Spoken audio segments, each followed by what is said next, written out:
और आगे बढ़ते हुए सीधा बिहार के अररिया आपको लिए चलते हैं। उत्तर प्रदेश के सीएम योगी आदित्यनाथ लाइव हैं।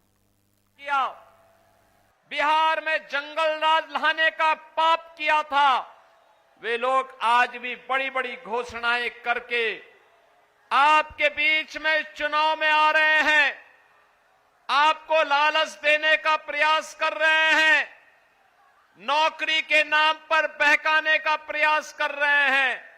लेकिन बहन और भाइयों, जिन लोगों का अतीत कलंकित है, काला है, उन लोगों पर विश्वास करने की आवश्यकता नहीं। ये वही लोग हैं जिन्होंने मां जानकी के बिहार को, महात्मा बुद्ध को ज्ञान प्रदान करने वाले बिहार को, 24वें तीर्थंकर भगवान महावीर को जन्म देने वाले बिहार को, देश के पहले राष्ट्रपति डॉक्टर राजेंद्र प्रसाद जी के बिहार को, लोकनायक जयप्रकाश नारायण के बिहार को, जननायक कर्पूरी ठाकुर के बिहार को, महान गणितज्ञ आर्यभट्ट के बिहार को, और बहन और भाइयों आचार्य चाणक्य और चंद्रगुप्त मौर्य के बिहार को जिन लोगों ने पीछे के पायदान पर धकेला, वही लोग बड़ी बड़ी घोषणाएं कर रहे हैं। याद करिए, कांग्रेस और आरजेडी की सरकारों के समय जो बिहार कभी दुनिया को ज्ञान देता था, उस बिहार के सामने अपने लिए स्वयं भी साक्षर बनने का संकट आ खड़ा हो गया था। कौन वे लोग हैं अपराधी जिन लोगों ने बिहार की साक्षरता को सबसे निचले पायदान पर धकेला था?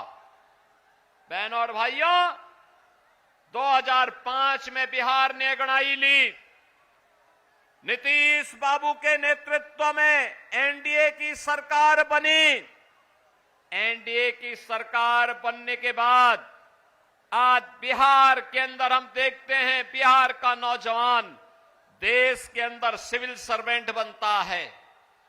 आज बिहार का नौजवान आईएएस बनता है, आईपीएस बनता है, आईएफएस बनता है।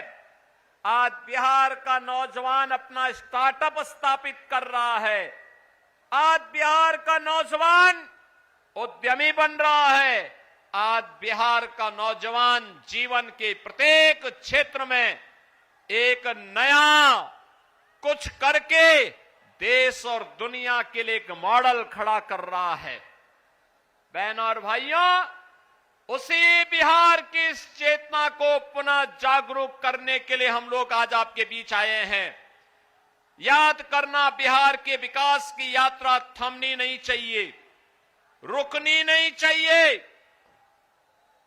इसमें फिर से तमाम लोग घोषणाएं करने के लिए आए हैं, लेकिन वास्तव में ये लोग विकास नहीं करेंगे। ये फिर से बिहार के विकास को जंगल राज में बदलने का पाप करने वाले लोग हैं।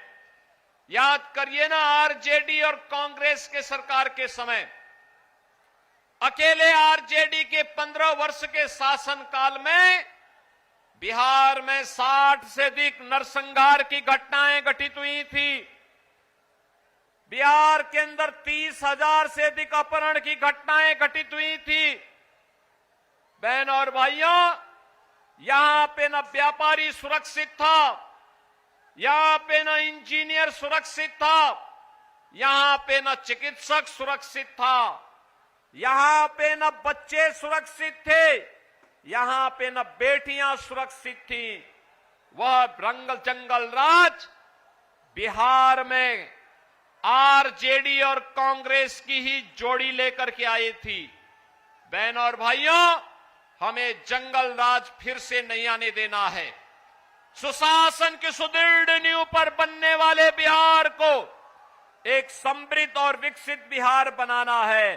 और समृद्ध और विकसित बिहार के लिए मोदी जी का मार्गदर्शन, समृद्ध और विकसित बिहार के लिए नीतीश बाबू का नेतृत्व और एनडीए के 5 पांडव मिलकर के बिहार के विकास के लिए कार्य जो प्रारंभ किए हैं, आज बहनों और भाइयों, बिहार के अंदर वह सब कुछ है जो बिहार की आवश्यकता है।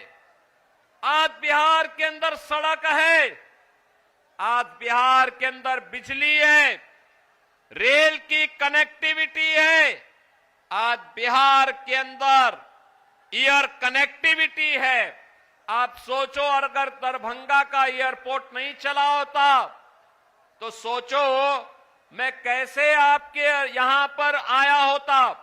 लखनऊ से सुबह पहुंचना मेरे लिए बहुत कठिन हो गया होता, लेकिन बहनों और भाइयों एयरपोर्ट है, हम लोग आसानी से आ गए। और यही कहने के लिए मैं आया हूं, आज बिहार के अंदर एनआईटी है, आईआईटी है, आईएम है, एम्स है, इंजीनियरिंग कॉलेजेस की श्रृंखला है, मेडिकल कॉलेजेस हैं।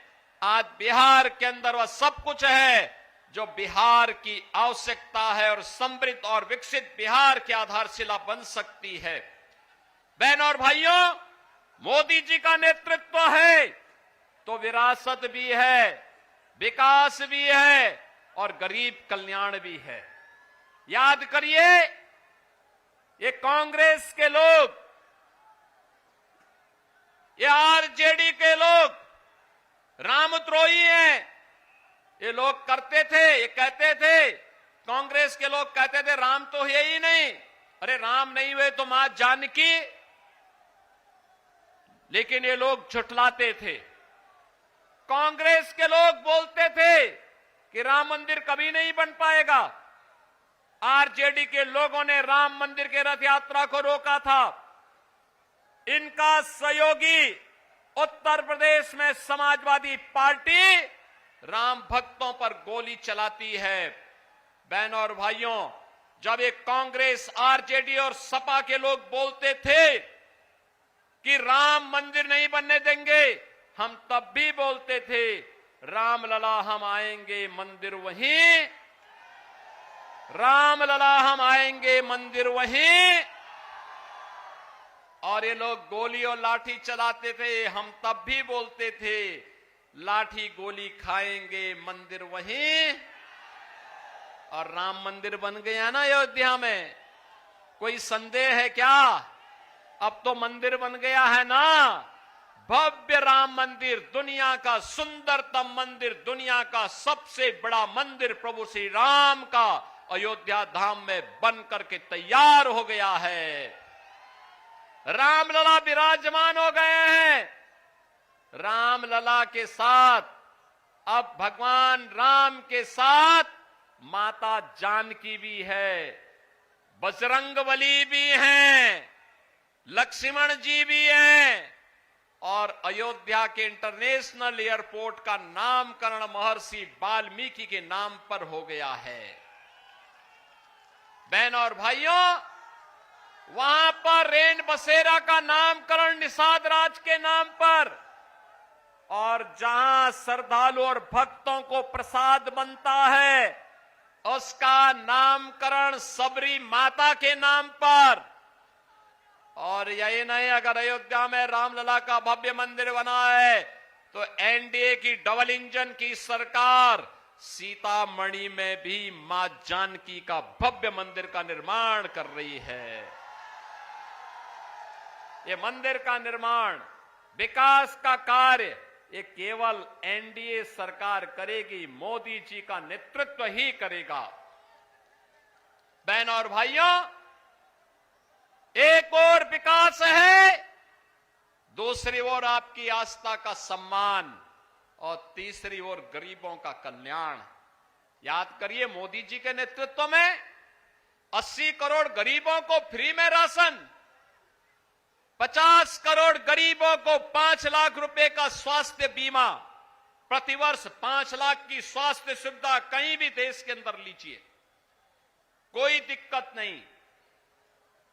46 करोड़ लोगों के बैंक में खाते खुल गए। यानी कांग्रेस और आरजेडी की दलाली बंद।